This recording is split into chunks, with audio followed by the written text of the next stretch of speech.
Hello friends, எப்படி இருக்கீங்க?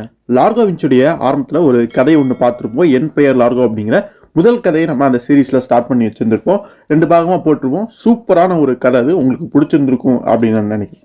So அதோடைய கண்டினியூவேஷனான அடுத்த பாகம் நம்ம இதில் பார்க்க போகிறோம். இந்த கதை கண்டிப்பாக உங்களுக்கு புரியணும் அப்படின்னா முதல் பாகத்தை நீங்கள் பார்த்தே ஆகணும்.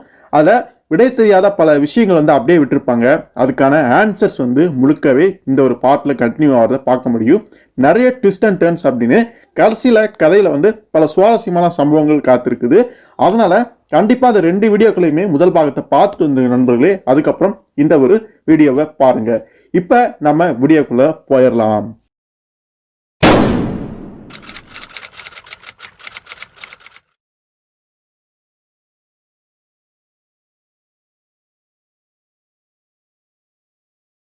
ஸோ இப்போ நம்ம லார்கோ வின்ச் $10 பில்லியன் அதிபதி. $10 நோட்டுகள் 100 இருக்குன்னு வச்சுக்கிங்களேன்.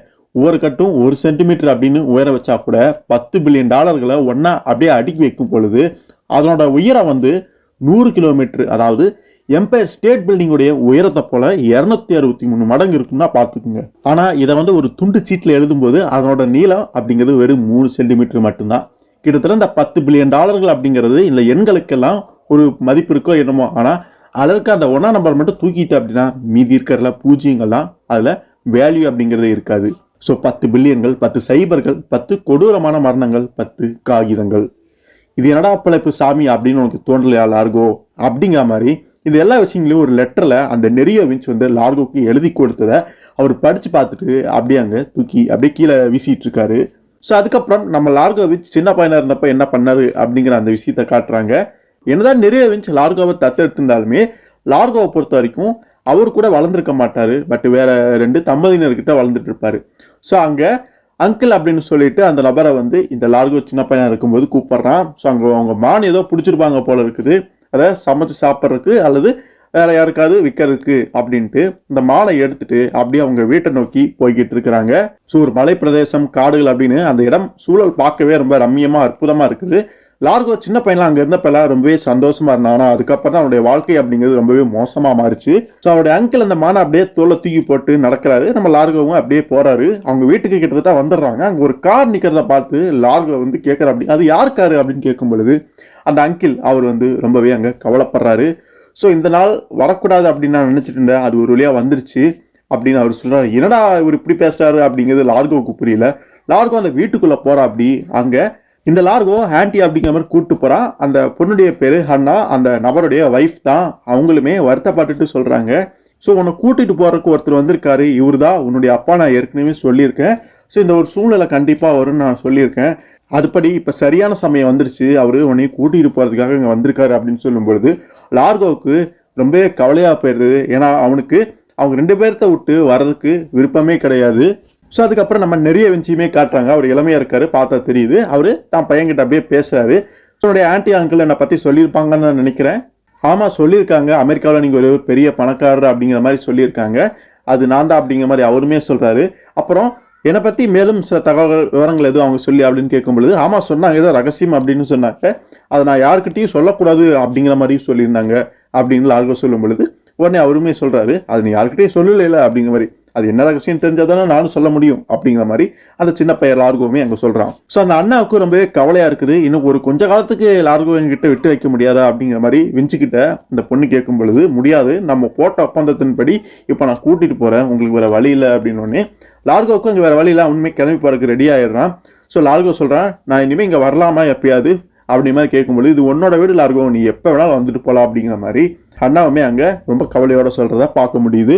ஸோ அதுக்கப்புறம் நிறைய வின்ச் தான் பையன் லார்கோவை அங்கே கூட்டிகிட்டு போயிடுறாரு. அதுக்கப்புறம் திரும்ப கரண்ட்டில் வராங்க. நம்ம லார்கோ கோட் சூட்டெல்லாம் போட்டு மாசாக இருக்காரு. எங்கே இருக்காரு அப்படின்னு பார்க்கும்பொழுது டபிள்யூ குழுமத்துடைய அந்த ஒரு பில்டிங்கில் அந்த ஒரு இடத்துல அங்கே நிற்கிறாரு. அப்போ அங்கே ஒருத்தவங்க வராங்க, கொஞ்சம் வயசானவங்க, ஆனால் அங்கே வேலை பார்க்கக்கூடிய ஒரு பெண்மணி. அவங்களுடைய பேர் பென்னி. ஸோ அவங்க சொல்கிறாங்க, உங்களை சந்திக்கிறதுக்காக குழும தலைவர்கள் எல்லாமே கூடியிருக்காங்க, நீங்கள் சீக்கிரம் போய் பாருங்க அப்படிங்கிற மாதிரி அவங்களும் சொல்கிறாங்க. அதுக்கப்புறம் லார்கோ அந்த பென்னிக்கிட்ட பேசும் பொழுது அவர் கொஞ்சம் வித்தியாசமாக ரொம்ப சகஜமாக பேசுறாரு, பழகுறாரு. அது அந்த பென்னிக்கு கொஞ்சம் ஒரு மாதிரியாக இருக்குது. ஏன்னா இவருடைய அப்பா அவங்க பாஸ் முன்னே அவர் ஒரு மாதிரி இருப்பார். பட் லார்கோ கொஞ்சம் வேற மாதிரி இருக்கும் பொழுது அவங்களுக்கு அது பழக்கத்துக்கு வர கொஞ்சம் நாளாவது. அதனால் நீங்கள் வேறு மாதிரி கூப்பிடுங்க, ஏன் ரொம்ப சகஜமாக இந்த மாதிரி கூப்பிடுறீங்க அப்படிங்கிற மாதிரி அந்த பென்னியுமே கூப்பிடும் பொழுது ஒன்றும் கவலைப்படாதீங்க, நான் வந்து இப்படித்தான் உங்களுடைய முன்னாள் பாஸுக்கும் அதாவது என்னுடைய அப்பாவுக்கும் எனக்கும் நிறையவே வித்தியாசங்கள் இருக்குது, போக போக நீங்கள் புரிஞ்சுக்குவீங்க அப்படிங்கிற மாதிரி சொல்லிட்டு லார்கோ அப்படியே போயிட்டு இருக்கும் பொழுது 2 பெண்கள் வந்து பார்த்தீங்கன்னா ஏதோ ஒரு விஷயத்தை தள்ளிட்டு போயிட்டு இருக்காங்க. அதுக்குள்ள நிறைய லெட்டர்ஸ் வந்து இருக்குது. என்னடா அது யாருக்கு வந்த லெட்டர் அவ்வளோ இருக்குது அப்படின்னு பார்த்தா எல்லாமே இந்த லார்கோவுக்கு தான் வந்திருக்கு.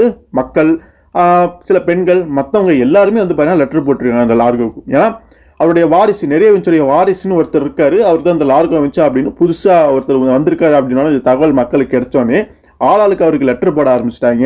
இவர் மேலே ஈர்ப்பு வயப்பட்ட பெண்களாக இருக்கட்டும், விதவைகள், மற்றவங்க, யாரோட மக்கள், மாணவிகள் இப்படின்னு பல பேர் வந்து பார்த்தீங்கன்னா அவருக்கு பிடிச்ச மாதிரி லெட்டர் போட்டிருக்காங்க. அதே மாதிரி அவரை பிடிக்காதவங்களும் இருப்பாங்களே, அவங்களும் நீ வந்து இங்கே இருக்கிறதுக்கு லாய்க்கு இல்லை அப்படிங்கிற மாதிரியான அந்த மாதிரி லெட்டர்களுமே இருக்கும். இதெல்லாமே அந்த பெண்கள் வந்து அங்கே சொல்லிட்டு இருக்கும்பொழுது லார்கோ அதெல்லாம் அப்படியே பார்த்துட்டு வேடிக்கையாக அந்த பெண்கிட்ட பேசிட்டு அங்கேருந்து போகிறாரு. இந்த லெட்டர் வந்து எரிக்க சொல்லி அந்த பெண்டிங்கை அவங்க வந்து உத்தரவு போட்டிருக்கனால அதுபடி அவங்க அந்த வேலையை செய்ய போயிட்டு இருக்காங்க. ரொம்ப நேரமாக லார்கோ அந்த பெண்கள்கிட்ட பேசிட்டு இருக்கிறத பார்த்த அந்த பெண்ணி கோபப்பட்டு, உங்ககிட்ட நான் என்ன சொன்னேன், நீங்கள் என்ன பண்ணிட்டீங்க லார்கோ, மிஸ்டர் லார்கோ, உங்களை சந்திக்க அவங்க கூடியிருக்காங்க, நீங்கள் போக சொல்லி நான் எவ்வளோ நேரம் ஆச்சு அப்படிங்கிற மாதிரி அவங்களுமே கடுமையாக பேசுகிறாங்க. அதுக்கப்புறம் லார்கோவுமே அங்கேருந்து போயிடுறாரு. ஸோ அப்புறம் லார்கோ வந்து அப்படியே போகிறாரு. கூட்டம் கூடுறதுக்கு முன்னாடி கொஞ்சம் அவகாசம் இருக்கும் போல இருக்குது. அந்த ஜான் இருக்கார்ல, அந்த ஜான் சல்லிவன், அவர் வந்து ஒரு நபரை வந்து அறிமுகப்படுத்தி வைக்கிறாரு. அவருடைய பேர் வந்து குவைலாமா. அவர் எதுக்காக வந்திருக்காரு அப்படின்னு பார்க்கும் பொழுது துருக்கியில், அதாவது இஸ்தான்புல்ல இவருக்கு மோசமான சம்பவம்லாம் நடந்திருக்கு. இவரை யாரோ ஒரு நபர் வந்து நம்ம லார்கோ மாட்டி விட்டுருப்பான். அவர் வந்து பார்த்தீங்கன்னா ஜெயிலெல்லாம் அடைப்பட்டு படுமோசமான நிலைக்கெல்லாம் உள்ளாகி இருப்பார். ஸோ அது தொடர்பாக ஆராய்ஞ்சு வர்றதுக்காக இந்த கோயில் அப்படிங்கிற நபரை அந்த ஜான் அனுப்பியிருக்காரு. அது சம்மந்தமான தகவல்களை நிறைய திரட்டிட்டு வந்திருப்பார் போல இருக்கு. அது எல்லாமே லார்கோ கிட்ட அவர் அங்கே சொல்ல ஆரம்பிக்கிறாரு. ஃபர்ஸ்ட் எடுத்தோடனே அந்த கோயில் வந்து ஒரு ஃபோட்டோ வந்து காமிக்கிறாரு, இவரை உங்களுக்கு தெரியுமா அப்படிங்கிற மாதிரி. அதை பார்த்தோன்னே அட ஆமால இவர் பென்னி இல்லை அப்படிங்கிற மாதிரி அவர் பேரையுமே சொல்கிறாரு. அந்த நபர் யாருன்னு கேட்டிங்கன்னா அது அந்த பென்னி தான். போன கதையில் அந்த பூ போட்ட சட்டக்காரன் வந்திருப்பான், அவன் தான் நம்ம லார்கோவையும் மாட்டி விட்டுருப்பான். அதுக்கப்புறம் அந்த நபரே வந்து பார்த்தீங்கன்னா இறந்தும் போயிருந்திருப்பான். ஸோ அவன் ஒரு கொலையாளி, அவனை ஏவி விட்டது இன்னொரு ஆள். ஆனால் அந்த ஏவி விட்டவன் இன்னொரு வேலையுமே பண்ணிடுவான். அந்த பூ போட்ட சட்டக்காரனையே திரும்ப கொன்றுவான். யாரோ ஒரு நபரை வந்து பார்த்தீங்கன்னா அப்படியே தெரியாதனமாக இடிக்கிற மாதிரி இடிச்சுட்டு அவனுடைய காலில் அந்த குடை மூலமாக வந்து விஷத்தையே அதே வந்து பார்த்தீங்கன்னா உள்செலுத்திடுவான். அதனால உடனடி மரணம் வந்து அந்த நபருக்கு ஏற்பட்டிருக்கும். ஸோ இந்த மாதிரி அந்த எதிராளி வந்து பார்த்தீங்கன்னா எந்த ஒரு விஷயத்தை செஞ்சாலுமே எந்த ஒரு ஆதாரமும் தடையும் இல்லாதபடி சுத்தமாக வந்து பார்த்தீங்கன்னா அவனுடைய வேலைகளை அங்கே செய்கிறான். ஸோ இந்த விஷயத்த கண்டறிஞ்சு அந்த கோயில் அங்கே சொல்லிட்டு இருக்கான். அதுக்கப்புறம் அந்த பென்னியோடைய இன்னொரு ஃபோட்டோ, பிணவரையில் எடுத்த ஃபோட்டோவையும் காட்டுறாங்க. அதுக்கப்புறம் ஸோ இறந்ததுக்கான காரணம் என்னென்ன அப்படின்னு தெரியல. பட் அவன் வந்து ஒரு கொலையாளி. அவனுடைய நிஜ பேர் வந்து ஹாரி யங். FBI பதிவேட்டில் ஒரு கான்ட்ராக்ட் கொலையாளி அப்படின்னு போடப்பட்டிருக்குது. ஸோ ஒரு குற்றவாளி அப்படின்னு சொல்லலாம். ஸோ இப்போ அவனோட கொலை மூலமாக 2 விஷயங்கள் வந்து பாருங்க ஊர்ஜிதமாகுது. ஒன்று, உங்களுக்கு எதிராக, அதாவது லார்கோவுக்கு எதிராக முனைப்பாக சதித்திட்டம் செயல்பாட்டில் இருக்குது. 2வது, அந்த நபர்கள் யார் அப்படின்னு கண்டுபிடிச்சிடக்கூடாது அப்படிங்கிறதுக்காகவே இவங்க எந்த எல்லை வரைக்கும் போகிறதுக்கு தயாராக இருக்காங்க. அதனுடைய ஒரு முதல் படியாக இந்த பென்னியுமே வந்து பார்த்தீங்கன்னா கொண்டிருக்கிறாங்க. ஸோ அவங்களே ஒரு ஆளை ஏவி விடுறாங்க. அதை வேலை முடிஞ்சதுக்கப்புறம் அவனையுமே போட்டு தள்ளிடுறாங்க. அந்தளவுக்கு சுத்தமாக அவங்களுடைய தொழிலை எதிரிகள் வந்து செஞ்சிட்டு இருக்காங்க அப்படின்னு தெளிவாக தெரியுது. ஸோ எதிரிகள் எதுக்காக இதை பண்ணுறாங்க, என்னுடைய சொத்துக்கள் பணம் இது வேணும் அப்படின்னு கேட்கும்பொழுது ஒரு பெரிய பணமலைக்கே நீங்கள் வந்து சொந்தக்காரரு, அதனால பிரச்சனைகள் தொடருது அப்படிங்கிறது ஒரு தொடர்கதையாக தான் உங்களுக்கு இருக்கும். அதில் எந்தவித மாற்று கருத்துமே இருக்க போகிறது இல்லை. அதுக்கப்புறம் அந்த கோயில் மேலும் தகவல்களை சொல்கிறாரு. இஸ்தான்புல்ல வந்து அந்த பிரிட்டிஷ் தூதருடைய வீட்டில் அந்த செக்ரட்டரியுடைய மகள் வந்து கொல்லப்பட்டிருப்பா. நம்ம லார்கோ சைமன் அவங்க வீட்டில் தானே பதுங்கி இருந்திருப்பாங்க. அந்த பொண்ணை வந்து கொன்னது ஒரு கூலிப்படையாற்றுக்கு.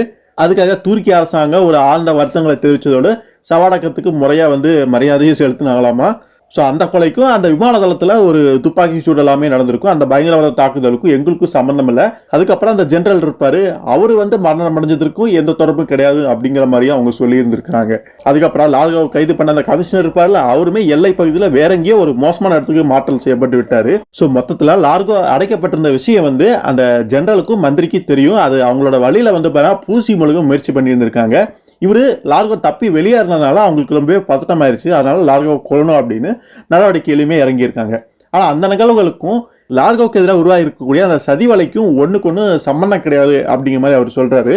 ஆனால் லார்கோ வந்து நெறியோடைய தற்கொலையில் மர்மம் இருக்கிற ஜான் சொல்றாரு. அதை கணக்கில் எடுத்துக்கிட்டு பார்த்தோம்னா ரெண்டுமே எனக்கும் புள்ளி, அந்த நெறியோடைய மரணம் என்பதில் சந்தேகமே இல்லை அப்படிங்கிற மாதிரி அவர் சொல்றாரு. ஸோ அதுக்கப்புறம் மேலுமே அந்த கோயில் சில தகவல்களை சொல்றாரு. சைமனை பற்றியுமே சொல்ல ஆரம்பிக்கிறாரு. அது லார்கோவுக்கு சுத்தமாகவே பிடிக்கல.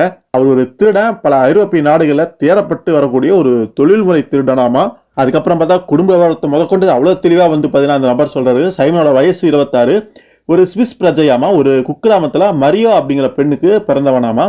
அப்பா யாருன்னு தெரியாது. விசாரிச்ச போது அந்த ஆசாமி ஒரு ஸ்பானிஷ் நாடோடியாமா பண்ணையில கொஞ்ச காலம் வேலை பார்த்து வந்திருக்கிறான். ஸோ அந்த பெண்மணிக்கு ஒரு குழந்தையுமே கொடுத்துட்டு அவங்களுடைய சேமிப்புகளுமே திருடிட்டு அவன் அங்கிருந்து ஓட்டம் பிடிச்சிருந்திருக்கிறான். ஸோ பல ஸ்கூல்கள்லையுமே துரத்தி அடிக்கப்பட்டிருக்கான். சைமன் 12 வயசுல அம்மாவை பிரிஞ்சு ஐரோப்பிய நாடுகளில் அனாதையா பார்த்தீங்கன்னா யாசகம் வாங்கி நாட்டில் கழிக்க தொடங்கி இருக்கிறான். ஆனாலும் அம்மாவுடைய அவனுடைய பாசம் ரொம்ப அதிகமானது. அப்பப்ப அவங்களுக்கு பணமும் அனுப்பிட்டு இருந்திருக்கிறான். ஸோ இதெல்லாமே கேட்டுட்டு பொறுமையா இருந்த லார்கோ போது நிறுத்துங்க அப்படின்னு தான் கையில வச்சிருந்த கத்தி பாருங்க அங்க இருக்கக்கூடிய சோபால அப்படியே குத்திடுறாரு. ஜான் தான் அங்க உட்காந்துருக்காரு. அவருடைய மூஞ்சி அப்படியே ஒரு செகண்ட் வேர்த்து போச்சு. ஸோ அதுக்கப்புறம் லார்கோ போதும் மிஸ்டர் கோயல், நீங்க நிறைய தகவலை போதுமான தகவலை சொல்லிட்டீங்க. இதுக்கப்புறம் என்னை பத்தியோ இல்லை என்னுடைய நண்பர்களை பத்தியோ அனாவசியமா நீங்க பாட்டுக்கு ஆராய்ச்சிலாம் பண்ணிட்டு இந்த மாதிரிலாம் பேசக்கூடாது, புரிஞ்சுதா? இப்போதைக்கு நீங்க போங்க அப்படிங்கிற மாதிரி அமுச்சு வச்சிடுறாரு. அந்த கோயல் சொல்றா அப்படி, ஓகே மிஸ்டர் வின்ச், பணம் கொடுக்கக்கூடிய புண்ணியவான் நீங்க சொல்றதை அப்படியே கேட்டுக்கிற அப்படின்னு, ஆகட்டும் அப்படிங்கிற மாதிரி அவனும் போயிடுறான். அப்ப லார்கோ ஜானை பார்த்து சாரி, நல்லா சேர் பாலாகிடுச்சு, நான் செஞ்சது தப்புதான் அப்படிங்கிற மாதிரி சொல்றாரு. அப்ப ஜான் சொல்றாரு, நல்ல எண்ணத்துலதான் நான் அந்த வேலையை செஞ்ச லார்கோ, நீ ஒன்றும் தப்பா நினைச்சுக்காத, நீ ஒரு சின்ன பையன் லேஸ்ல உணர்ச்சி படக்கூடியவன், அதுக்கப்புறம் அதை எப்படி சொல்றது, என்ன அனுபவம் இல்லாத கத்துக்குட்டி அதானே சொல்ல வரீங்க அப்படின்னு அவர் வச்சிருக்க கத்தி வீசுற மாதிரி காட்டுறாங்க. அந்த கத்தி பாத்தீங்கன்னா வேற எங்கேயோ போய் குத்துது. அங்க ஒரு சின்ன பொண்ணு நின்றுட்டு இருக்கா. அப்புறம் பார்த்தா திரும்ப லார்கோவை சின்ன பையனா காட்டுறாங்க. ஒரு சர்க்கஸ்ல என்னமோ இருப்பான் போல இருக்குது. ஸோ திரும்ப ஒரு பிளாஷ்பேக் அங்க காட்டுறாங்க. அங்க ஒரு பொண்ணு இருக்கா. அந்த பொண்ணு கிட்ட பார்த்தீங்கன்னா கத்தி எறியக்கூடிய அந்த திறமையை பார்த்தீங்கன்னா நல்லாவே காமிச்சிட்டு இருக்கான். ஸோ லார்கோவுக்கு சின்ன பையன்ல இருந்தே அந்த கத்தி வீசுறது நல்லா வரும் அப்படிங்கிறது தெரியுது. ஸோ இதை பண்ணிட்டு இருக்கும் பொழுது அந்த பொண்ணுடைய அப்பா அந்த சர்க்கஸ்க்கு ஓனர் இருப்பாரு. அந்த அப்பா கடுமையா நம்ம லார்கோவை திட்டுறது மட்டும் இல்லாம போட்டு அடிக்கிறாரு. ஏண்டா நீ கத்தி இருக்கிற என் பொண்ணுதான் கிடைச்சாலா அப்படிங்கிற மாதிரி அவருமே கடுமையா திட்டுறாரு. ஸோ இந்த லார்கோ பாத்தீங்கன்னா அங்க எப்படி வந்தா அப்படின்னு தெரியல. ஏன்னா நிறைய கூட்டிட்டு போயிருந்திருப்பா அப்படி. ஆனா எப்படியோ இங்க இருக்கிறான். அவர் சொல்றாரு, போனா போது பாவமாச்சு அப்படின்னு சொல்லிட்டு அவனை கூட்டிட்டு சோறு போட்டான், நீ இப்படி எல்லாம் பண்ணிட்டு இருக்க அப்படின்ட்டு கடுமையா அந்த லார்கோவை இந்த நபரை சாடுறாரு. அதுக்கப்புறம் நைட்டு காட்டுறாங்க. அந்த பொண்ணு இருப்பா. அந்த பொண்ணுடைய பேர் பாத்தீங்கன்னா டானிட்ஸா. அந்த டானிஸ்டா பாத்தீங்கன்னா அந்த லார்கோ மேல நல்ல ஒரு அபிமானம் இருக்கு. நல்ல ஒரு ஃப்ரெண்ட்ஸ் மாதிரி 2 பேர் இருக்கிறாங்க. திடீர்னு அந்த பொண்ணு சத்தம் போடுறா, லார்கோ உனக்கு என்ன பைத்தியம் பிடிச்சி போச்சா அப்படின்னு. அப்படி என்னடா லார்கோ பண்றாரு அப்படின்னு பார்க்கும்பொழுது சிங்கத்தை அடைச்சு வச்சிருப்பாங்களே அந்த கூண்டுக்குள்ள போய் உள்ள மனசு உட்காந்துட்டு இருக்கு. அப்படி சிங்கம் ஏதாவது கிடைச்சிட்டு போதியா, வெளியே வாயா அப்படிங்கிற மாதிரி அந்த பொண்ணு சொல்ல, அதெல்லாம் ஒன்றும் பண்ணாது, கிழட்ட சிங்கங்கள் தூங்கிட்டு இருக்குது, அதனால ஒன்றும் பெருசாக பண்ண முடியாது, நம்ம பாட்டுக்கு நம்ம இருந்தோம்னா பிரச்சனை இல்லாமல் இருக்கலான்ட்டு இப்போ அந்த பொண்ணுமே உள்ளே போய் உட்காந்துக்கிறா. அதுக்கப்புறம் அந்த பொண்ணு அப்படியே லார்கோட்ட பேசுகிறா. ஸோ என்னுடைய அப்பாவும் அவருடைய ஃப்ரெண்டு அப்படியே பேசிக்கிட்டாங்க, உன்ன மாதிரி கத்தி வீசுறக்கூடிய ஒரு ஆளையே பார்த்தது இல்லையாமா, ரொம்ப திறமையாக சூப்பராக வீசுற அப்படிங்கிற மாதிரி அந்த பொண்ணு சொல்லும் பொழுது, ஆமாம் சில வேலைகள் எனக்கே ஆச்சரியமாக தான் இருக்குது அப்படின்னு அவருமே சொல்கிறாரு. ஸோ ஆரம்பத்தில் இயற்கையாகவே அவருக்கு அந்த ஒரு திறமை இருக்குது அப்படின்னு தெரியுது. நீ என்ன ஸ்கூலை விட்டு இது ஓடி வந்துட்டியாங்க அப்படிங்கிற மாதிரி டானிஸ்டா கேட்குறா. அப்படியெல்லாம் ஒன்றும் ஓடி வரல, நான் ஒதுக்கி வந்துட்டேன் அவ்வளோதான் அப்படிங்கிற மாதிரி அவர் சொல்கிறாரு. ஸோ நிறைய கூட்டிகிட்டு போனப்போ அவர்கிட்ட இருந்து எப்படியோ அந்த பையன் தப்பிச்சு வந்திருக்கா அப்படிங்கிறது மட்டும் புரியுது. ஸோ நிறைய கூட்டிகிட்டு போய் ஸ்கூல் எல்லாமே சேர்த்திருக்காரு. ஆனால் லார்கோவுக்கு சுத்தமாக அதெல்லாம் பிடிக்கல. ஏன்னா அவர் அப்படியே அவங்களுடைய அங்கிள் ஆன்டி கூட சந்தோஷமாக அது ஒரு மாதிரி இயற்கை சூழல வாழ்ந்துட்டு இருந்த மனுஷன் திடீர்னு இந்த மாதிரி விஷயங்கள் ஆரம்பத்தில் அவருக்கு கொஞ்சம் பிடித்தம் இல்லாமல் போயிட்டு, அதனால திடீர்னு அங்கேருந்து தப்பிச்சு ஓடி இப்போ இந்த சர்க்கஸ்காரங்கிட்ட இப்படியே மாட்டிருக்காரு. அப்படி அங்கே அவர் பாட்டுக்கு வாழ்ந்துகிட்டு இருக்காரு. ஸோ அதுக்கப்புறம் எந்த பிரச்சனையும் இல்லாமல் லார்கோ அப்படியே தான் அந்த இடத்துல தான் அவர் வாழ்க்கையை ஓட்டிக்கிட்டு இருக்காரு. அப்போ திடீர்னு பார்த்தீங்கன்னா ஒரு நாள் நிறைய வின்ச் கண்டுபிடிச்சிடுறாரு லார்கோவை கூட்டிகிட்டு போகிறதுக்கு. அந்த ஓனர் இருக்காரு பார்த்தீங்களா, அவர் லார்கோவை நம்ம ஒரு இடத்துக்கு போனவா அப்படின்னு சொல்லிட்டு காரில் கூட்டிகிட்டு போறேன்னு கூட்டிகிட்டு போய் வேற ஒரு நபர்கிட்ட ஒப்படைச்சிடுறாரு. அது அந்த நிறைய வின்ச்சு தான். லார்கோவுக்கு அதில் சுத்தமாக விருப்பமே கிடையாது. நீ ஒரு துரோகி அப்படிங்கிற மாதிரி அந்த நபரை என்னமோ பிடிச்சி திட்டுற அப்படி. ஸோ உனக்கு நல்லா தான் செஞ்சிருக்கேன் பையா, எனக்கு சும்மா திட்டாத, யாருக்குமே கிடைக்காத ஒரு அதிர்ஷ்டம், அதை வச்சு சந்தோஷப்படுவே, அதை விட்டுட்டு அப்படிங்கிற மாதிரி அவருமே அங்கே ஒரு மாதிரி பேசுறாரு. ஸோ அதுக்கப்புறம் காருக்குள்ள நெறியவோ லார்கோ இருக்கிறாங்க. நெறிய சொல்கிறா, அப்படி நீ எங்கே போய் ஒளிஞ்சாலும் நான் எப்படியுமே கண்டுபிடிச்சிருவேன் அப்படின்னு சொல்லும் பொழுது, எனக்கு இந்த ஸ்கூலுக்கு போகிறதுக்கு இங்கெல்லாம் போகிறதுக்கு விருப்பமே இல்லை, எனக்கு என் போக்கில் விட்டுருங்க அப்படிங்கிற மாதிரி சொல்கிறான். ஆனால் அந்த நெறிய அப்போ தெளிவாக சொல்கிறாரு, உனக்கு இன்னும் நிலைமை புரியல லார்கோ, உன்னோட எதிர்காலம் அப்படிங்கிறது உங்ககிட்ட கிடையாது, அதை நீ புரிஞ்சுக்கிட்டே ஆகணும், உன்னுடைய பாதை அப்படிங்கிறது என்னால் வகுக்கப்பட்டது அப்படிங்கிற மாதிரி அவரு சொல்கிறாரு. அதுக்கப்புறம் திரும்ப அந்த கரண்ட்ல வராங்க. அந்த மீட்டிங் அங்கே கூடியது. நம்ம லார்கோருமே அங்கே உட்காந்துருக்காரு. குழும தலைவருக்குமே இருக்கிறாங்க. லார்கோ அப்படியே சொல்றாரு, வரக்கூடிய நாட்கள்ல இந்த குழுமம் எப்படி செயல்படுது அப்படிங்கிறத நான் கொஞ்சம் கொஞ்சமா தெரிஞ்சுக்குவேன் அப்படிங்கிற மாதிரி சொல்றாரு. அப்ப அந்த குரூப்ல இருந்த ஒரு நபர் பேசுறாரு, நிஜமாவே உங்களால இந்த குரூப்பை பாத்தீங்கன்னா நிர்வாகம் செஞ்சிட முடியும் அப்படின்னு நினைக்கிறீங்களா அப்படிங்கிற மாதிரி கேட்கறாங்க. ஏன்னா அவங்களுக்கு தான் பெருசா புது பாஸ் மேல ஒரு நம்பிக்கையோ அபிமானமே கிடையாது. உண்மையை சொல்ல போனா அவர் அங்க வந்ததுல பெருசா யாருக்குமே உடன்பாடு இல்லை அப்படிங்கிறது அவங்க ஆரம்பத்திலேயே அந்த போன கதையிலேயே ஒரு மாதிரி அவங்களுக்குள்ள பேசிட்டு இருந்ததை நம்ம பார்த்துருப்போம். இதை அந்த நபர் சொன்னேன்னு லார்கோ கேட்கிறாரு, ஏன் இதுல என்ன சந்தேகம் உங்களுக்கு மிஸ்டர் புஷாட்டி அப்படிங்கிற மாதிரி சொல்றாரு. சந்தேகம் எனக்கு மட்டும் இல்லை மிஸ்டர் வின்ச், நீங்க ஒரு இளைஞர், கல்யாணம் ஆகாதவர், ஒரு பயங்கர பணக்காரர் திடீர்னு பிரபலம் அடைஞ்சிட்டீங்க, பிசினஸ் பற்ற பொறுப்பெல்லாம் கவலையெல்லாம் எங்ககிட்ட ஒப்படைச்சிட்டு நீங்க ஜாலியா ஃப்ரீயா இருக்கலாமே அப்படிங்கிற மாதிரி அவரு சொல்றாரு. ஆனா அதுக்கு லார்கோ சொல்றாரு, ரொம்பவே ஒரு இலகிய மனசுதான் உங்களுக்கு, ஒரு சுயநலம் இல்லாத ஒரு ஆள் நீங்க அப்படிங்கிற மாதிரி, உங்களுடைய பேச்சை நான் நம்ப தயாரா இல்ல, அதனால வேற ஏதாவது பேசுங்களே அப்படிங்கிற மாதிரி அவருமே பதிலுக்கு சூப்பரா பேசுறாரு. அதுக்கப்புறம் இன்னொரு நபர் இருந்துக்கிட்டு உங்களுடைய வாரிசு உரிமை வரி பத்தி என்ன நினைக்கிறீங்க அப்படின்னு சொல்றாரு. அதாவது அது ஒரு பிரச்சனையே இருக்க முடியுமா அப்படிங்கிற மாதிரி லார்கோ கேட்கிறாரு. ஆமா, அந்த வாரிசு உரிமை வரி வந்து கட்டித்தான் ஆகணுங்கிற மாதிரி இன்னொரு நபர் விளக்கமா சொல்றாரு. நீங்க இப்ப ஒரு அமெரிக்க பிரஜை ஆயிட்டீங்க, வாரிசு முறையில பங்குகள் உரிமைதாரர் ஆகுறீங்க, அதனால அந்த வகையில பார்க்கும் பொழுது வாரிசு உரிமை வரியா சுமார் $1.5 மில்லியன் வந்து நீங்க கண்டிப்பா செலுத்தணும். அந்த பணத்துக்கு நீங்க என்ன செய்ய போறீங்க அப்படிங்கிற மாதிரி கேட்கும் பொழுது அதுக்குமே ஒரு விளக்கத்தை வந்து லார்கோ சொல்றாரு. ஏன் கொஞ்சம் வேடிக்கையாவே பேசுறாரு. அவ்வளவு பெரிய தொகையை புரட்டா குரூப்ல இருக்கக்கூடிய சில கம்பெனிகளை நான் வித்துருவேன் அப்படின்னு நீங்க இது பயப்படுறீங்களா?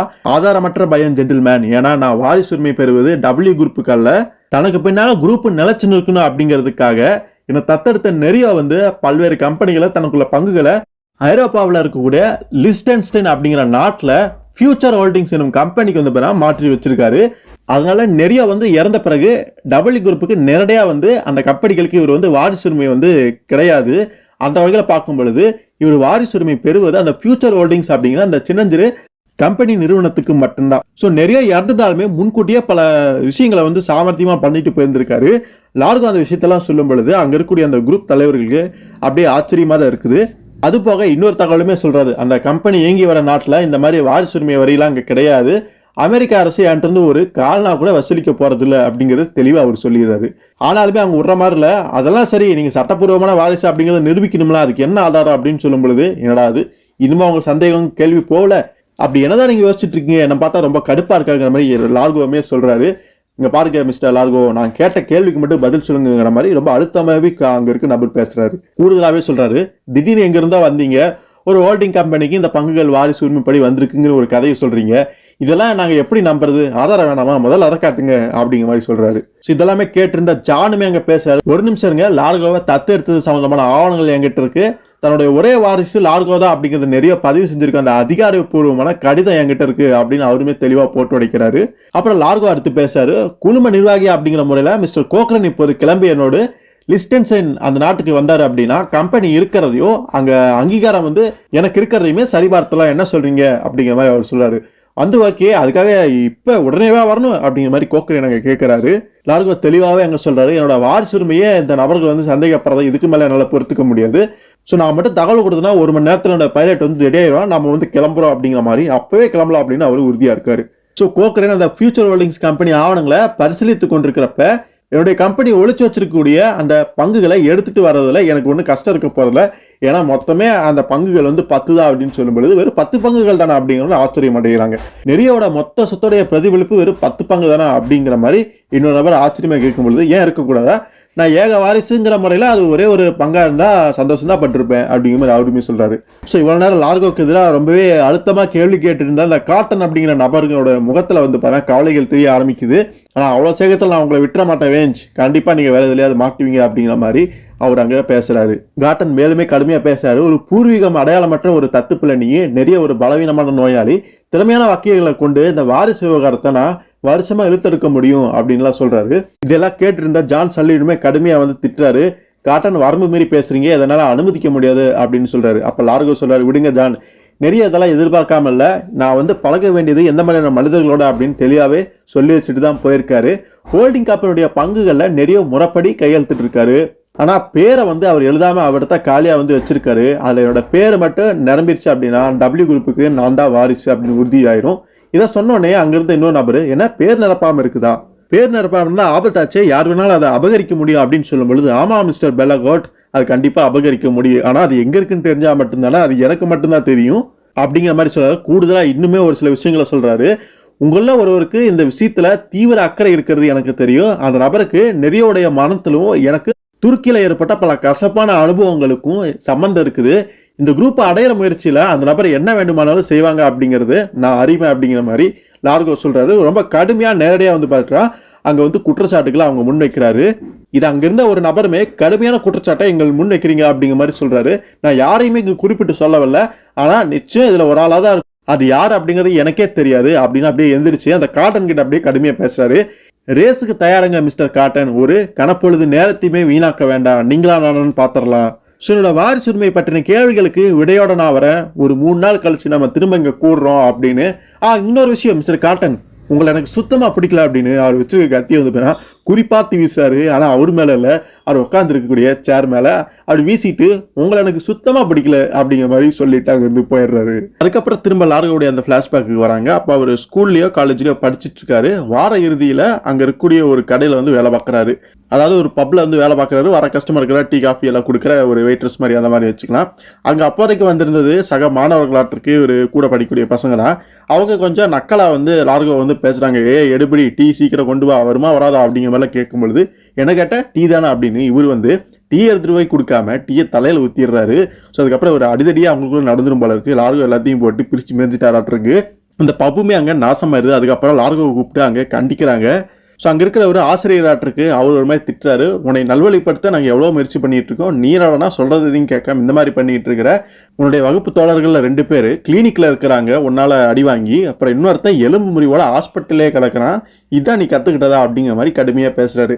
அப்ப லார்கோவுமே சில நான் மட்டும் என்ன பண்ணணும்னு நினைக்கிறீங்க, அவங்க நக்கலா பேசும்பொழுது அடிக்க வரும்பொழுது நான் அவங்கள கட்டி அரவணைச்சுக்கலாம் முடியும். ஆனா அந்த ஆசிரியர் அதெல்லாம் ஒன்றும் கேட்கல. அவர் தண்டனை கொடுக்காரு. 15 பரம்படி 8 தினங்களுக்கு தனி அறையில 2 மாசம் சஸ்பென்ஸ், உனக்கு இதான் தண்டனை அப்படிங்கிற மாதிரி சொல்லிடுறாரு.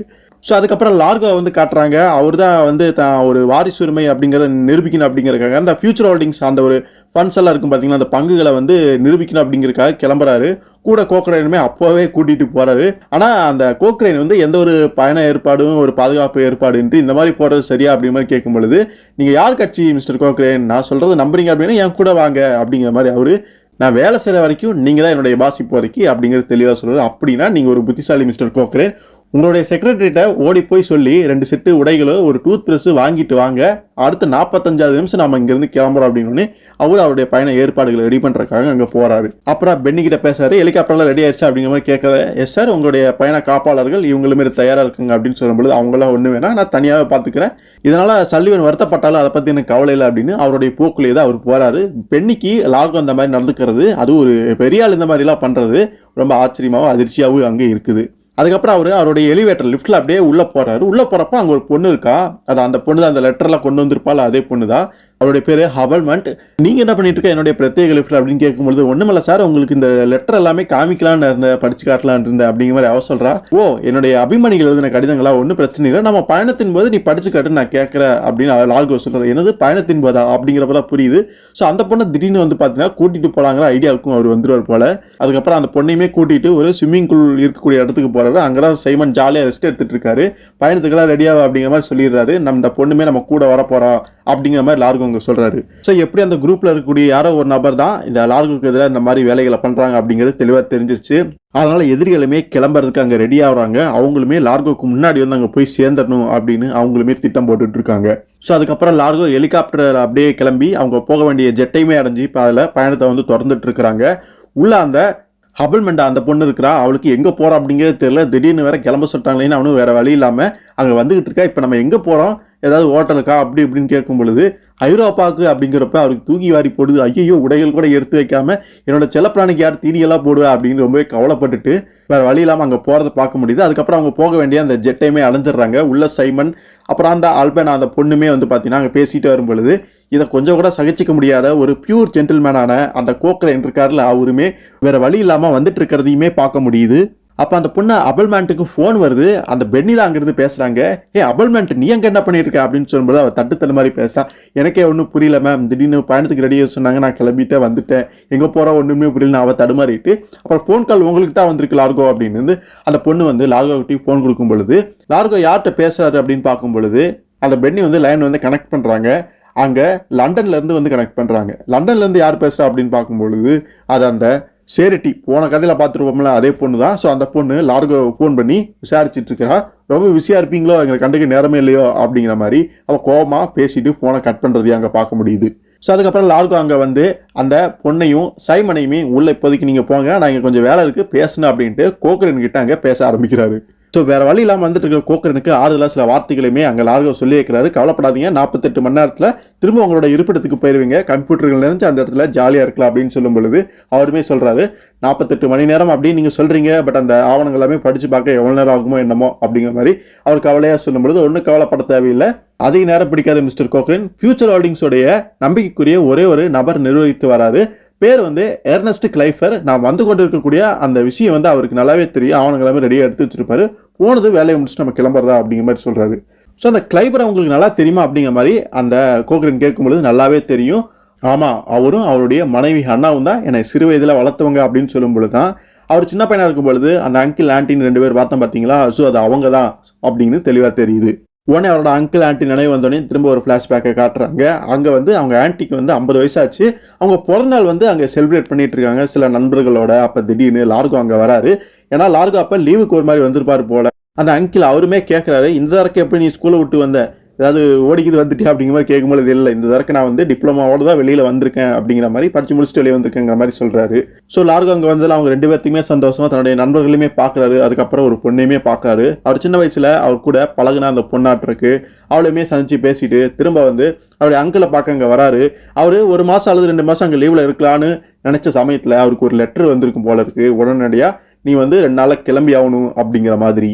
ஸோ அது கண்டிப்பாக நிறைய வச்சுக்கிட்டு இருந்தா வந்திருக்கும். ஸோ இவர் அவருடைய வாழ்க்கையை வந்து சந்தோஷமா அந்த இடத்துல வாழ முடியல, அந்த அளவுக்கு நிறைய வந்து இவரை வந்து விடாம பிடிச்சு வச்சுட்டு இருந்திருக்காரு அப்படிங்கிறது பார்க்கும் பொழுது தெரியுது. ஸோ அதுக்கப்புறம் இங்கே கரண்ட்ல அவங்களுமே அந்த வந்து சேர வேண்டிய அந்த அங்கிள் அவங்க வீட்டுக்குமே வந்துடுறாங்க. அதை பார்த்த கோக்கரனுக்கு என்ன இந்த இடத்துலயே வச்சிருக்கீங்க அப்படிங்கிற மாதிரி அவர் அதிர்ச்சியாக கேட்கும் பொழுது, இங்கே நான் வாழ்ந்த நாட்கள் தான் ரொம்பவே சந்தோஷமானது மிஸ்டர் கோக்கரன் அப்படிங்கிற மாதிரி லார்கோவும் சொல்றாரு. ஸோ அவங்க அந்த வீட்டு முன்னாடி வந்தோடனே அவங்களுக்கு ஏதோ வித்தியாசமா தெரியுது, யாரும் வீட்டில் இருக்காங்களா என்னன்னு ஒன்றும் புரியல, எதுக்கும் எச்சரிக்கையாகவே போவோம் அப்படின்னு லார்கோவும் சைமனும் துப்பாக்கியை வச்சுக்கிட்டு ரொம்ப கவனமாக போகிறாங்க. கோக்கரன் வந்து பதறாரு, போலீஸ்க்கு இது தகவல் கொடுக்கலாமா அப்படின்னு சொல்லும் பொழுது போலீஸ்லாம் இங்கே வரக்கு வாய்ப்பே கிடையாதுங்க மாதிரி சொல்லிட்டு இங்கே அமைதியாக கார்லேயே உட்காருங்க, வெளியே இது வந்துடாதீங்க அப்படிங்கிற மாதிரி கடுமையாக சொல்லிட்டு போனது கோக்கரனுக்கு அங்கே சுத்தமாக பிடிக்கல. இருந்தாலுமே அப்படி சொல்லிட்டு அவங்க வீட்டுக்குள்ளே போயிடுறாங்க. உள்ளே போன லார்கோவுக்கு பெரிய ஒரு அதிர்ச்சி, அவருடைய அங்கிள் அங்கே இறந்து கிடக்கிறாரு. ஏதோ கத்தி வந்து குத்தப்பட்ட நிலையில ரத்தம் பாஞ்ச நிலையில அங்கே கிடக்கிறாரு. இதை பார்த்த லார்கோ ரொம்பவே கவலைப்படுறாரு. கொலையாளியுமே அங்கே மறைஞ்சு நிற்கிறதையும் பார்க்க முடியுது. அதுக்கப்புறம் அப்படியே உள்ள போய் பார்க்கறாரு. அவங்களுடைய ஹேண்டியான அண்ணாவுமே அங்கே இறந்துதான் இருக்கிறாங்க. இப்படி ஒரு கொடூர செயலை செஞ்சது யாரா இருக்கும் அப்படின்னு ஒரு கவலையும் கோவமும் அவரை ஆட்டி வைக்கிறது அங்கே பார்க்க முடியுது. வெளியே மிஸ்டர் கோக்கரன் வந்து வெளியே அப்படியே காருக்குள்ள இருங்க அப்படின்னு சொன்னாலுமே வெளியே தான் வந்து நிற்கிறாரு. அந்த பொண்ணுமே எச்சரிக்கிறா. ஸோ லார்கோ சொல்றதை நான் கேட்டுத்தான் ஆகணும், அதுக்காக அவர் போற உத்தரவையும் ரொம்ப கட்டளையும் எல்லாம் மேலே என்னால் கேட்க முடியாதுங்கிற மாதிரி கொஞ்சம் கோபமாக வந்து நிற்கும் பொழுது அங்கே திடீர்னு ஒரு நபர் வந்து பார்த்தீங்கன்னா துப்பாக்கியோட வெளிப்பட்டு அங்கே சுட ஆரம்பிக்கிறான். கோக்கரன் அதை கொஞ்சம் கூட எதிர்பார்க்கல. அவருக்கு அங்கே காயம் பட்டுறது, கீழே விழுந்துடுறாரு. சைமன் அங்கே வெளியே பதுங்கி ஒரு மாதிரி இருந்திருப்பாரு. ஸோ ஆக்சுவலாக லார்கோ மட்டும் தான் உள்ளே போயிருக்காரு, சைமன் வெளியே தான் பதுங்கியிருக்காரு. ஸோ கொலையாளி அந்த மாதிரி வரும்போது சைமனுமே பதிலுக்கு சுடும் பொழுது கொலையாளிக்குமே அங்கே வந்து தோள்பட்டையில் காயம் ஏற்பட்டுருது. ஆனால் கொலையாளி அங்கேருந்து வேகமாக ஓட ஆரம்பிச்சிடுறான். ஆனாலுமே அதை பார்த்து சைமன் நல்லா கரெக்டாக குறிப்பார்த்து சுட்டு கொல்ல முடியும். ஆனால் லார்கோ அதை தடுத்துறாரு, நானே இதை பார்த்துக்கிறேன் பழி வாங்கணும் அப்படிங்கிறதுக்காக. ஸோ கையில் ஒரு சூட் கேஸை நம்ம அதை அப்படியே கொண்டு போயிட்டு இருக்கான். பட் கையில் காயம் பட்டதுனால தொடர்ச்சியாக வந்து அதை அவனால் கொண்டு போக முடியல. லார்கோ வேற பின்னாடி துரத்திட்டு வருவான்னு சொல்லிட்டு அதை போட்டுட்டு வேகமாக ஓடுறான். பட் ஒரு இடத்துக்கு மேலே அவனால் போக முடியல. ஸோ சின்ன வயசுல லார்கோ அவன் அங்கிள் கிட்ட பேசும்பொழுது ஒரு இடத்துல இருப்பாங்க, அந்த பெரிய பள்ளமாட்டு இருக்கும், அங்கே அந்த மானையுமே பிடிச்சிருப்பாங்க. ஸோ அதே இடத்துல வந்து அங்கே மாட்டிக்கிட்டான். லார்கோவும் கரெக்டாக அங்கே வந்துடுறாரு. கொலையாளி யாரு அப்படிங்கிறத பார்த்துடுறாரு. ஸோ இந்த கொலைகாரன் தான் ஃபர்ஸ்ட் பேசுவான், இங்கே பாரு தெரிஞ்சுக்க விஞ்ச், நான் நினச்சிருந்தா உன்னைய 10 தடவைக்கு மேலே கொண்டிருக்க முடியும், ஆனால் என்னால் பண்ண முடியல அப்படிங்கிற மாதிரி சொல்லும் பொழுது லார்கோவுமே பதிலுக்கு பேசுறேன், அதுக்கான உத்தரவு உங்ககிட்ட இல்லாதனால தான் அதை உன்னால் செய்ய முடியல, சரி இவங்களையே கொன்ன அப்படின்னு கேட்கும் பொழுது எனக்கு அவசரம், நிதானமாக வேலை செய்ய முடியாமல் போச்சு அப்படிங்கிற மாதிரி அவன் சொல்கிறான். ஸோ உனக்கு அவசரம் தானே, நானே உன்னை வழி அனுப்பி வைக்கிறேன் அப்படின்னு சுட போயிடுறாரு. இவனை ஏவி விட்டது யார் என்ன அப்படிங்கிறத கேட்கறதுல அவருக்கு அக்கறையே கிடையாது. கொல்லணும் பழி வாங்கணுங்கிற வெறியில டபக்குன்னு அவர் பாட்டுக்கு சுட்டு அங்கே கொண்டுறாரு. ஆனால் அவன் உண்மைகளை சொல்றதுக்கு ரெடியாக தான் இருப்பான். பட் அதுக்குள்ளே ஒரு சுட்டு கொண்டுறாரு. ஸோ அதுக்கப்புறம் அங்கே ஆம்புலன்ஸ் எல்லாமே வந்துடுது. போலீஸ்க்குமே தகவல் கொடுத்துட்டாங்க, அவங்களும் வந்துட்டு இருக்காங்க. நீங்கள் வந்து வாக்குமூலம் தர வேண்டியிருக்கும் லார்கோ அப்படிங்கிற மாதிரி அங்கே ஒரு நபர் பேசிட்டு இருக்காரு. சரி செஞ்சிடலாம் அப்படிங்கிற மாதிரி அவருமே சொல்றாரு. பட் கோக்கரனுக்குமே இப்படி ஒரு நிலைமை ஆகி போச்சு. அவருமே வந்து பார்த்தீங்கன்னா அவர் இடத்துக்கு சேஃபாக அனுப்புறதுக்கு, அதாவது நியூயார்க்கு அனுப்புறதுக்கு அந்த வேலையுமே ஏற்பாடும் பண்ணுறாங்க. துணைக்கு அந்த பொண்ணுமே வந்து மாதிரி அனுப்பி வைக்கிறாங்க. ஸோ லார்கோவுக்கு என்னதான் எதிரிகள் வந்து இந்த மாதிரி ஏதாவது பண்ணுவாங்கன்னு தெரியும், ஆனால் இந்த அளவுக்கு போவாங்க அப்படின்னு லார்கோ அங்கே கொஞ்சம் கூட எதிர்பார்க்கல. பழி வாங்குவோம் கவலைப்படாது அப்படிங்கிற மாதிரி சைமனுமே இங்கே ஆறுதலாக பேசுகிறாரு. ஆனால் அந்த கொலைகாரன் அந்த எதிரியை வந்து நம்ம எப்படி பிடிக்க போகிறோம் என்ன பண்ண போகிறோம் அப்படின்னு சொல்லும் பொழுது அவனே நம்மளை தேடி வருவான். ஸோ இந்த விவகாரத்தோட முடிவு வந்து பார்த்தீங்கன்னா கண்டிப்பாக அந்த இடத்துல தான் நடக்க போகுது அப்படிங்கிற மாதிரி லார்கோ சொல்கிறார். அதாவது அந்த பங்குகள் ஒளிச்சு வைக்கப்பட்டிருக்கக்கூடிய அந்த இடம் வந்து லார்கோவுக்கும் சைமனுக்கு மட்டும்தான் தெரியும். ஸோ அது ஒரு சர்வேயான் அப்படிங்கிற ஒரு தீவு. அது ஏதோ ஒரு வகையில் இவங்களுக்கு பிரதிபலனாக கிடைச்ச ஒரு தீவு தான். அந்த தீவை பற்றி தெரிஞ்ச ஒரு நபருமே கூட்டிட்டு அந்த இடத்துக்குமே போய் சேர்றாங்க. ஸோ இவங்களாம் அந்த போட்டில் வந்து கூட்டிகிட்டு போன அந்த ஒரு நபர் தான் அந்த தீவை பற்றி தெரிஞ்சவர். அந்த தீவுக்கு கரண்ட் வசதி எல்லாமே பண்ணி கொடுத்துருக்காரு. அவங்கள அந்த கரையில் விட்டுட்டு அவருமே அங்கே கிளம்பிடுறாரு. அதுக்கப்புறம் லார்கோவும் சைமன் தான் அங்கே இருக்கிறாங்க. அதுக்கப்புறம் அந்த பங்குகள் ஷேர்ஸ் வந்து எடுக்கணும் அப்படின்னு சொல்லிட்டு அந்த இடத்துக்குமே ஒரு மாதிரி போகிறாங்க. ஒரு ஹாலுக்கு வந்து போகிறாங்க. அந்த இடத்துல ஒரு வகுப்பறையாட்டு இருக்குது.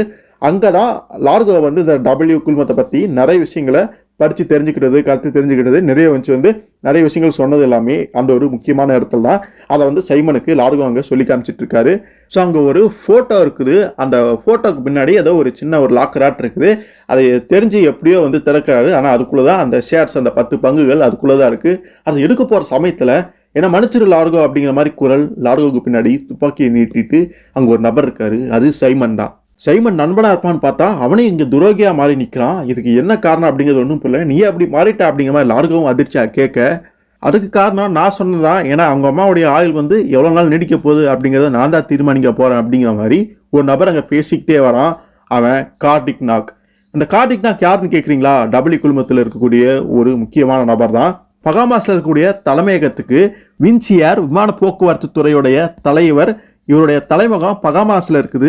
அந்த டபிள்யூ குழுமத்தில் இருக்கக்கூடிய ஆட்களை பற்றின டீட்டெயில்ஸை ஸ்டார்டிங்கில் பார்த்துருப்போம்ல, இவர் பேரும் டீட்டெயிலுமே இருக்கும். நீங்களும் ஒரு வாட்டி போய் பார்த்துட்டு வந்துடுங்க. ஸோ அந்த குழுமத்தில் இருக்கக்கூடிய ஒரு நபர் தான் எப்படியும் துரோகியாக இருப்பாங்கிறது நம்ம எதிர்பார்த்தது தான். அது அந்த கார்டினாக் அப்படிங்கிறது லார்கோக்கு அங்கே ஷாக்காக இருக்குது.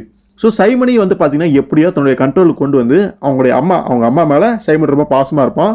ஸோ அவங்க அம்மாவை பிடிச்சி வச்சுட்டு கொன்றுவேன், நீ வந்து லார்கோவுக்கு எதிராக இந்த மாதிரி பண்ணி ஆகணும் அப்படிங்கிற மாதிரி அந்த கார்டிக் நாக் நிர்பந்தம் பண்ணியிருந்திருக்கான். ஸோ லார்கோவும் நீ தான் அந்த கீழ்த்தரமான பிறவியா அப்படிங்கிற மாதிரி கேட்குறாரு.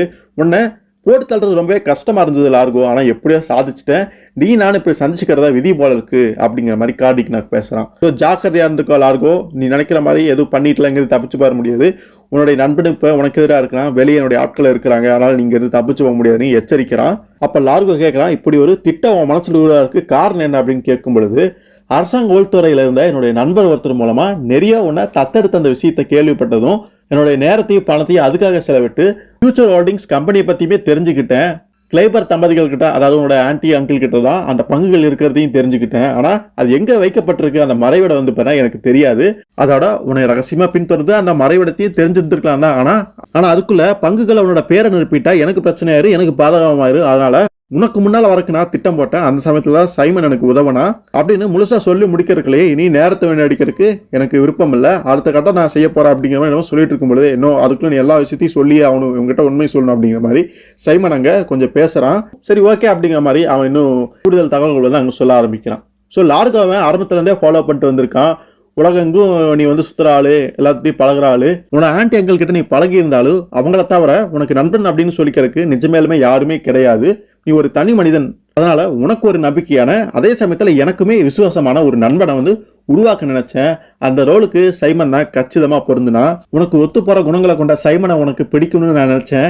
அவன் எனக்குமே முற்றிலுமே கட்டுப்பட்டு நடக்கணும் அப்படிங்கிறதுக்காக அவனுடைய அம்மாவையுமே பிடிச்சு வச்சுட்டு மிரட்டினேன். எனது ஆள் பார்க்க மொட்டத்தனமாக இருந்தாலுமே உள்ளுக்குள்ள அப்படியே பாசம் மலர் அப்படின்னு அந்த சைமனை பற்றி சொல்கிறது இல்லாமல் கூடுதலாக சொல்கிறான். என்னோட திட்டத்தில் கடினமான அங்கமே நிம்மதியாக வரவு இருந்தது. நீ உன்னோட ரகசியங்கள் எல்லாத்தையுமே பகிர்ந்து கொள்ள கொஞ்சமும் தயங்காத அளவுக்கு ஒரு உயிர் தோழனா அவனை உருவகப்படுத்த நினைச்சேன். அதனால உன் மீது பழி சுமத்தி ஜெலிமியா சிறையில் அடைக்க ஏற்பாடு செஞ்ச உன்னோட அறை சகாவான அந்த சைமன் இருக்கான்ல, உன்னுடைய ரூம்மேட்டா, அதாவது அந்த கைதியாவும் இந்த சைமனை நான் அறிமுகமும் படுத்தினேன். நீ தப்பி வெளியேற சைமன் வந்து முன்னாடி நின்று உனக்கு உதவ மாதிரியும் இந்த மாதிரி எல்லாமே ஏற்பாடுகளை பண்ணதுமே நான் தான் அப்படின்னு ஆரம்பத்துல இருந்தே லார்கோ பண்ண நினைச்சது எல்லாத்துக்குமே ஒரு மூல காரணமா ஒரு முன்னின்று திட்டம் போட்டு வச்சிருந்தவன் இந்த கார்டிக் நாக் தான் அப்படிங்கிறது தெளிவா புரியுது. அந்த அளவுக்கு இவன் பக்காவா பிளான் போட்டு எல்லாமே பண்ணியிருந்திருக்கான். கூடவே இதெல்லாமே நடைமுறைப்படுத்துறதுக்கு அந்த டைரக்டர், அந்த ஜெயில் வார்டன் இவங்களோட ஒத்துழைப்பையுமே வாங்கியிருக்கான். ஆனா எதிர்பாராத வகையில இவங்க தான் ஜெயில இருந்து தப்பிட்டாங்க. ஆனா கடைசியில எப்படியோ சைமன் உனக்கு நண்பனா மாறிட்டான். நான் நினைச்சபடியே நீ சைமன் அவன் கூட நியூயார்க்குமே கூப்பிட்டு போன. அவன் அங்க இருந்து எனக்கு அப்பப்போ தகவலையும் அனுப்பிட்டு இருந்தான். தெரியாது, இந்த திட்டத்துக்கு மொத்தத்துக்கு வலது கையா இங்கே வந்துட்டு இருந்த ஆப்பர்ட்டை மட்டுமே இந்த சைமனுக்கு தெரியும் அப்படின்னு சொல்லும் பொழுது, அது யார் ஆப்பர்ட்டுங்கிற கேள்வி வரும் பொழுது, இதுக்கு முன்னாடி அந்த தம்பதியினர் யார், அந்த லார்கோவுடைய அங்கிள் ஆண்டி சுட்டு கொண்டானே அதே ஆப்பர்ட் தான். ஸோ அந்த கார்டினாக் அப்போ பேசுகிறான், நீ மட்டும் அவன் சொல்கிறத அந்த உண்மைகளை வாங்கியிருந்தேன்னா இப்படி முட்டாள்தனமாக வந்து என்கிட்ட மாட்டிருக்க மாட்டேன் அப்படிங்கிற மாதிரி சொல்கிறான்.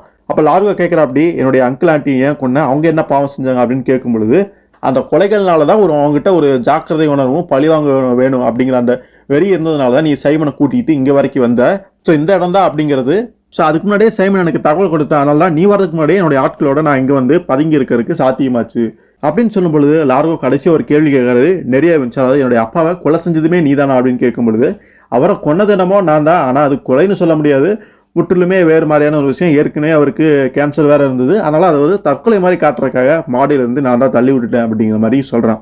ஸோ முதல் கதையில் ஸ்டார்டிங்கில் அந்த நிறைய வெஞ்ச கொண்டது யாருன்னு தெரியாமல் இருந்ததுக்கும் அதுக்குமே விளக்கம் கிடைச்சிச்சு. அதுக்குமே இந்த கார்டினாக் தான் காரணம் அப்படிங்கிறது தெளிவாக தெரியுது. ஸோ அந்த கார்டினாட்டுக்கு இந்த திட்டம் எல்லாமே போடுறதுக்கு ஏகப்பட்ட பணம் தேவைப்பட்டதுனால தான் கம்பெனியில இருந்தே சில பணங்களை வந்து அவன் கையாடல் பண்ணி இருந்திருக்கான். அந்த விஷயத்த நிறைய கண்டுபிடிச்சது மூலமா அந்த ஃபைல் எல்லாமே வச்சிருப்பாரு. மேலே குற்றம் சாட்டப்பட்ட அந்த ஃபைல் இருக்கும். ஸோ நீ என்னை கொல்லு, இல்லைன்னா இந்த ஃபைலை வந்து நான் வக்கீல்கிட்ட கொடுத்துரு அப்படிங்கிற மாதிரி மாட்டி விட்டுருவேன் அப்படிங்கிற மாதிரிலாம் சொல்லியிருப்பாரு. பட் அந்த ஃபைலு உனக்கு வேணும், கொலைப்பழியும் உனக்கு வரக்கூடாது அப்படின்னா நிறையோடைய மரணம் தற்கொலை மாதிரி இருந்தால் மட்டும்தான் சாத்தியம் அப்படின்னு அந்த ஒரு காரியத்தையுமே அங்கே செஞ்சுருந்துருப்பான்.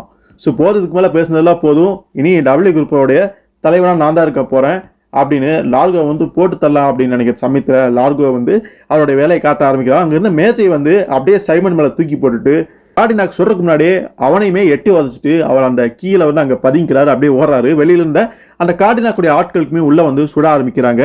ஆனால் லார்கோ ஜாக்கி சான் மாதிரி அங்கிருந்தெல்லாம் ஓடி அங்கிருந்தா பாஞ்சு வந்து கண்ணாடியெல்லாம் உடச்சிட்டு வெளியில வர்றாரு. அப்போ வெளியில இருந்த ஒரு ஆள் வந்து சுடலான்னு நினைக்கிறதுக்குள்ள லார்கோ தன்னுடைய கத்தியை வீசுற திறமையை பயன்படுத்தி அங்க இருக்க நபரை குத்தி கொண்டுறாரு. அப்போ லார்கோ அங்கிருந்து கீழே குதிச்சிடறாரு. ஒரு தண்ணியாட்டு இருக்குது, அதுக்குள்ள குதிச்சிடுறாரு.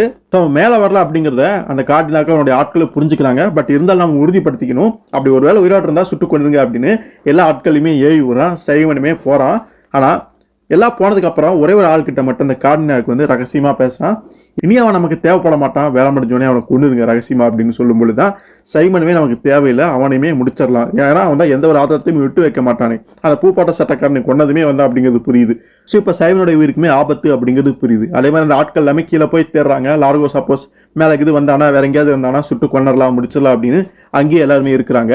ஸோ அப்போ அந்த கூட்டாளிகள் ஒருத்தன் பிரெட் நீ எங்க இருக்கா அப்படிங்கிற மாதிரி கூப்பிடுறான். ஆனால் அவன்கிட்ட சத்தமே வரல. ஸோ அவன் இருக்கிற இடத்துக்கு போய் பார்க்குறான். ஆனால் அவன் அங்கே இறந்து கிடக்குறான். யார் இந்த வேலையை பண்ணான்னு தெரியாம அவன் முழிச்சிட்டு இருக்கும் பொழுதே மேலே மரத்துல இருந்து ஒரு கயிறு, தூக்கு கயிறு வந்து பார்த்தீங்கன்னா அவனுடைய கழுத்துல வந்து மாட்டிக்குது. அதுபடி யாரும் அவனை மேலே இழுத்து கொல்றாங்க. அலறல் சத்தம் கேட்டு இந்த கார்டினாக்குமே வெளியே வந்து பார்க்குறான். அவனுடைய ஒரு ஆள் செத்து கிடக்கிறதையுமே பார்க்குறான். ஸோ நிலைமை சரியில்லை, ஏதோ தப்பா இருக்குன்னு புரிஞ்சுட்டு ரொம்ப கவனமா துப்பாக்கி வச்சுட்டு அங்கே முன்னோக்கி போறான். ஃபர்ஸ்ட் இப்போதைக்குங்கிறது நாம தப்பிக்க முடியுமா, ஏதாவது பண்ண முடியுமா அப்படின்ட்டு அந்த படகு இருக்கிற இடத்துக்கு போய் படகை கிளப்பிட்டு, அதாவது அந்த படகு ஓட்டுற நபர்கிட்ட சொல்லி படகை கிளப்பிட்டு அங்கேருந்து போயிடலாம்னு நினைக்கிறேன். ஆனால் அதுக்குள்ள அங்கே லார்கோ இருக்கா. அப்படி லார்கோ சாகல அங்கே உயிரோட தான் இருக்காரு. இனிமேலுமே அவங்களோட உதவி உனக்கு தேவைப்படாது, அவங்க எல்லாருமே இறந்துட்டாங்க, ஆட்டம் முடிஞ்சிருச்சு, நீ தோத்து போயிட்ட அப்படிங்கிற மாதிரி சொல்லும் பொழுது அதை ஏற்றுக்கொள்ள முடியாத அந்த கார்டினாக் உடனே சுட ஆரம்பிக்கிறான். ஆனால் அதுக்குள்ள வேற ஒரு திசையிலிருந்து வந்து கார்டினாக் பிடிச்சிருந்த துப்பாக்கியை தாக்குது. அவனோட கை வந்து தாக்கப்பட்டது. யாரும் அந்த வேலையை பார்த்தா அப்படின்னு பார்க்கும் பொழுது சைமன். இப்ப சைமன் லார்கோ பக்கம் இருக்கிறான். அப்பதான் தெரியுது நீ இன்னும் சாகலையா அப்படிங்கிற மாதிரி, உன்னை நான் கொல்ல போறங்கிற மாதிரி கடுமையா வந்து கார்டினாக் திட்டுறான். போது நீ காதில் பூ சுத்தினதெல்லாம், என்னுடைய அம்மாவை நீ கடத்தி வச்சா மறுநாளை கொண்டுட்டு எனக்கு தெரியும், அவங்க இறந்து போனதுக்கு அப்புறமும் பிணைக்கதியா பிடிச்சி வச்சிருக்க அப்படின்னு என்கிட்டயே பொய்யெல்லாம் சொல்லிட்டு இருக்கியா அப்படிங்கிற மாதிரி சைமன் அங்கே பேசும் பொழுது அது கார்டினாக்கு ஆச்சரியமா இருக்கு. இந்த உண்மை எப்படி உனக்கு தெரியும் அப்படின்னு கேட்கும் பொழுது லார்கோ அதுக்கான விளக்கத்தை வந்து அங்க கொடுக்குறாரு. ஸோ இங்க பாரு, சதுரங்க ஆட்டத்துல எதிரியுமே யோசிப்பான். நான் அவனை நியூயார்க் கூட்டிட்டு போகும் பொழுது அங்க சைமன் எல்லா உண்மையுமே என்கிட்ட சொல்லிட்டான். அதனால அப்பதான் நான் பெரிய பணக்காரன் ஆயிட்டேனே, அதுல ஒரு வசதியுமே இருந்தது. ஸோ சைமனுடைய அம்மாவை கடத்தி வச்சவங்களை பற்றி அந்த விஷயத்தை பற்றி தெரிஞ்சுக்கிறதுக்காக ஒரு டஜன் ஒப்பதிவாளர்களுமே இவர் வந்து ஏவி விட்டுருக்காரு. அவங்க எல்லாமே போய் கண்டறிஞ்சிட்டு வந்த சொன்ன தகவல் என்னன்னா அவங்க ஏற்கனவே இறந்துட்டாங்க அப்படிங்கிறது. ஸோ கொலையாளி யார் அப்படிங்கிறது இல்லை, பட் யாரும் அதை பண்ணியிருக்காங்கன்னு மட்டும் லார்கோவுக்கு தெரியும். இதுக்கு பின்னணியிலுமே எனக்கு குடைச்சல் கொடுத்தா எனக்கு எதிராக இருக்கக்கூடிய அந்த டபிள்யூ குழுமத்தில் இருக்கக்கூடிய ஒரு ஆளாக தான் இருக்கும் அப்படிங்கிறது லார்கோ புரிஞ்சுக்கிட்டாரு. அப்போ அந்த கார்டினாக் கேட்குறான், இவ்வளோ உண்மைகளையும் நீ தெரிஞ்சுக்கிட்டு இதை இவ்வளவு தூரம் ஏன் வளர விட்டா, இவ்வளவு தூரம் ஏன் கொண்டு வந்த அப்படின்னு கேட்கும் பொழுது ஒண்ணுமில்ல, கொலையாளி யாரு, இதெல்லாம் பண்றது யாருன்னு தெரிஞ்சுக்காரா, ஆட்டத்தை அதன் போக்கிலேயே நான் விட்டேன். ஸோ திட்டமிட்டு எல்லாமே பண்ணது நீ, ஆனா இந்த ஆட்டத்துல ஜெயிச்சது நானு அப்படிங்கிற மாதிரி லார்கோ சொல்றாரு. இப்ப நீ என்னை கொல்ல போறியா அப்படிங்கிற மாதிரி அந்த கார்டினாக் கேட்கும் பொழுது நீ என்ன நினைக்கிற அப்படிங்கிற மாதிரி லார்கோ அங்க பேசுறாரு. அப்பதான் சைமன் வந்து அந்த கார்டினாக்க தனியா கூட்டிட்டு போய் அந்த படகுல ஏத்திட்டு அவர் புகழ கூட்டிட்டு போக ஆரம்பிக்கிறாரு. லார்கோவுமே இங்க இருந்து கடுமையா பேசாரு. சைமனுடைய அம்மா, அப்புறம் என்னுடைய ஆன்டி அங்கிள், அப்புறம் யாருன்னே தெரியாத ஒரு அப்பாவி பெண் ஆனி, இஸ்தான்புல்ல இறந்து போன அந்த அடகு கடைக்காரர் அந்த வயசானவர், இந்த 6 கொலைகளுக்கு உண்டான குற்றச்சாட்டு அப்படிங்கிறது உன் மேல இருக்குது, இதுக்கெல்லாம் நீ பதில் சொல்லியே ஆகணும்னு அவர் அங்கே சொல்றாரு.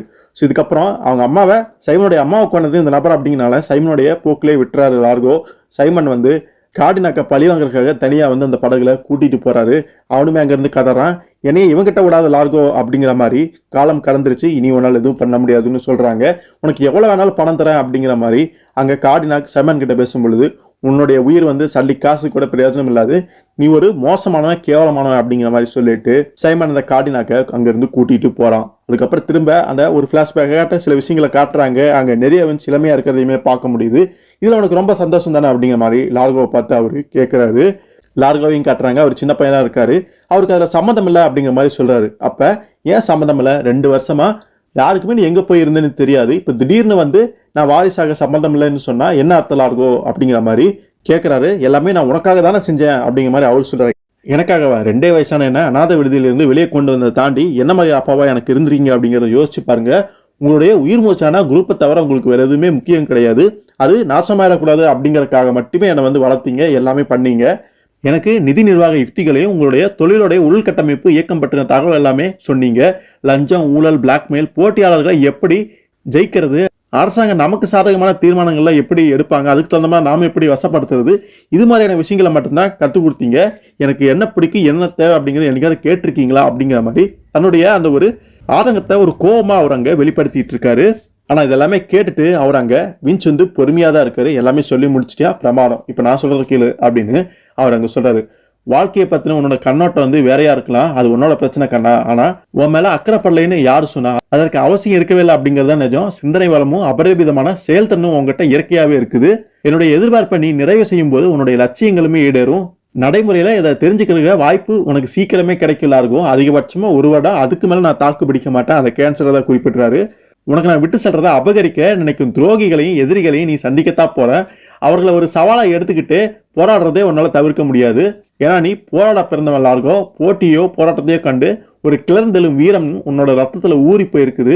நான் விட்டு போற சொத்துக்களை வேற எதுக்காகவும் ஏற்றுக்கொள்றியோ இல்லையோ, ஆனா இதுக்காக கண்டிப்பா இந்த போராட்டங்களுக்காக நீ வந்து கண்டிப்பா ஏத்துக்குவே. ஏன்னா நீ ஒரு சண்டைக்கோழி லார்கோ அப்படிங்கிற மாதிரி ரொம்ப பிரமாதமா அவர் அங்க பேசுறாரு.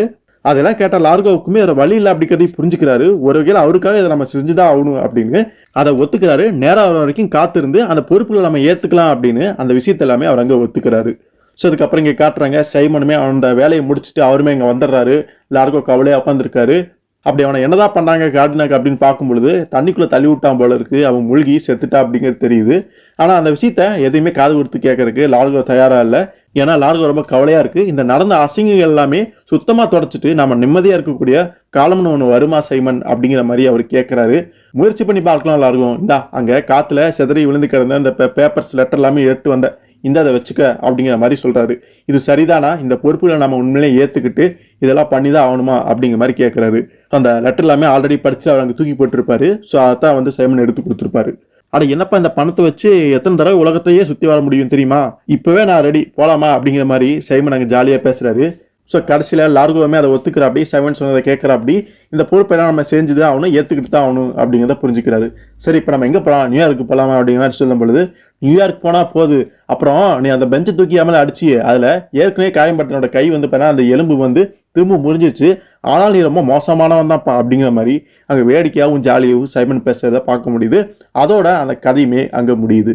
ஸோ முதல் என் பேர் லார்கோவாக இருக்கட்டும், இந்த ஒரு கதையாக இருக்கட்டும், இந்த 2 கதைகளுமே லார்கோவை பற்றின ஒரு டீட்டெயிலிங், ஒரு ஆர்ஜினை வந்து தெளிவாக சொன்ன கதைகள் அப்படின்னு சொல்லலாம். கூடவே அந்த டபிள்யூ குரூப் பற்றின சில விஷயங்கள், அதில் இருக்கக்கூடிய தலைவர்கள் அப்படின்னு நிறைய விஷயங்களை பார்த்துருப்போம். இதுக்கப்புறமும் இவருடைய தொடர்கள் ரொம்ப சுவாரஸ்யமாக பயங்கரமாக போகும். அதெல்லாமே வரக்கூடிய நாட்களில் நம்ம கண்டிப்பாக பார்க்கலாம்.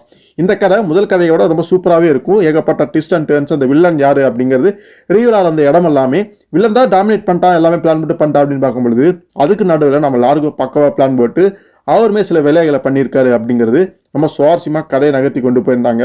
ஸோ இப்போ இந்த கதை உங்களுக்கு பிடிச்சிருக்கோம் அப்படின்னு நான் நினைக்கிறேன். பிடிச்சிருந்தது அப்படின்னா லைக் பண்ணுங்கள், ஷேர் பண்ணுங்கள், எல்லாத்துக்குமே தெரியப்படுத்துங்க. குறிப்பாக சப்ஸ்கிரைபும் பண்ணிக்கோங்க. அடுத்த ஒரு சுவாரஸ்யமான வீடியோலையோ ஒரு கதையிலையோ உங்களை சந்திக்கிற வரைக்கும் நன்றி நண்பர்களே.